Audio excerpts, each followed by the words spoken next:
Who was behind the idea of creating King Hussein's Cancer Foundation? The idea really behind having the King Hussein Cancer Foundation and Cancer Center actually is, first of all, the urgent need for us to have a cancer center, obviously, but most importantly, it was really thanks to His Majesty the late King Hussein.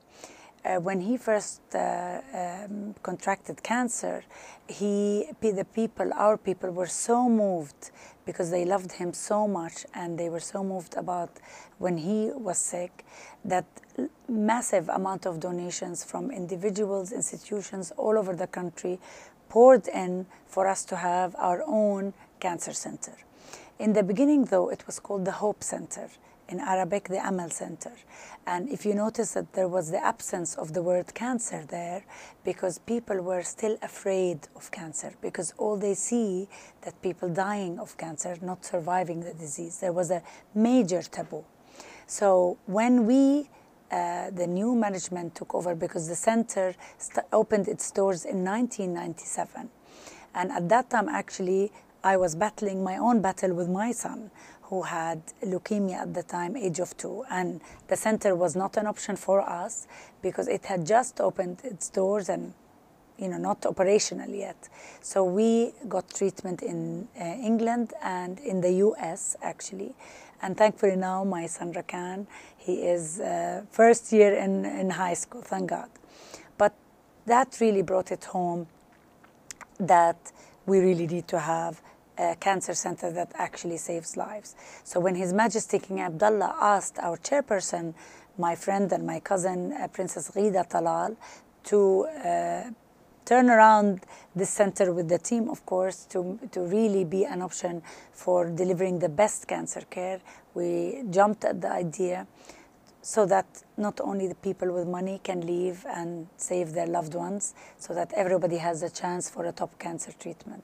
And that's when we named the King Hussein, the Amal Center, the King Hussein Cancer Center, because we felt that His Majesty was, first of all, it was his dream to have a center that serves his own people and saves their life, but equally, he was our hero in breaking down the taboo, because he would appear with no hair during his chemotherapy to show people, look, this is a disease, don't be afraid of it, you can beat it, and so on. So now we're very honored that this wonderful center bears his name.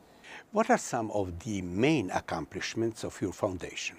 I would say, in one word, the main accomplishment of this King Hussein Cancer Foundation, and of course our medical arm, the King Hussein Cancer Center, is really saving the lives of 3,500 new cancer cases each year from Jordan and the region, when before the existence of this center, God knows what happened to these people.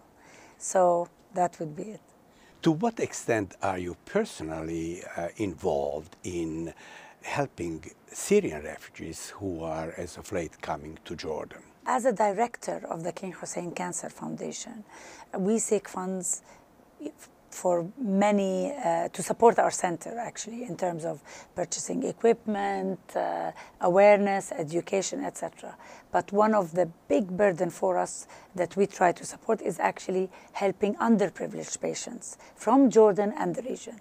And now, especially, the fact that we have the Syrian crisis, we have many patients coming from Syria, the ones who are in Jordan, of course, and the ones who come to us also straight from Syria seeking cancer treatment, because now, of course, they have nothing.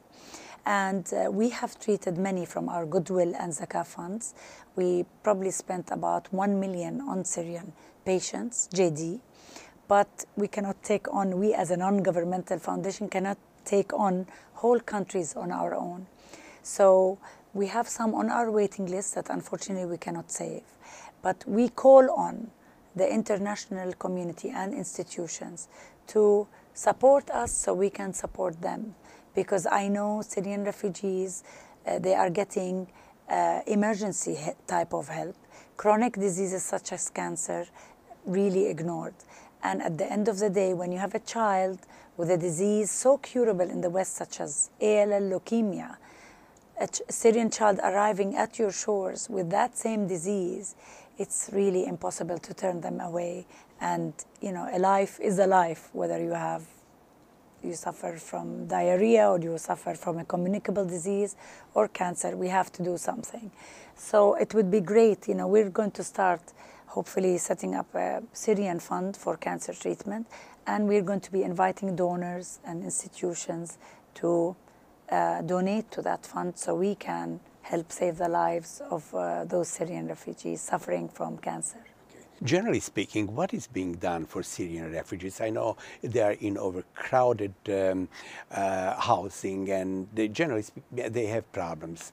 So what is Jordan doing? Yeah, Jordan has really been an amazing host to the best of its abilities, of course. You know very well that we only recently we hosted the refugees from Iraq. We've been really the safe haven for many refugees from neighboring countries. So as a result, actually, and we're not a resource-rich country ourselves, so the support that we've given to our brothers and sisters from Syria, may not be perfect, but we've given the best that we have, and Jordan cannot do it alone. The Syrian refugees have entered our schools, entered our hospitals. We've opened our arms on many levels, but we need support. Again, it's not a small country like ours can take it on all by itself.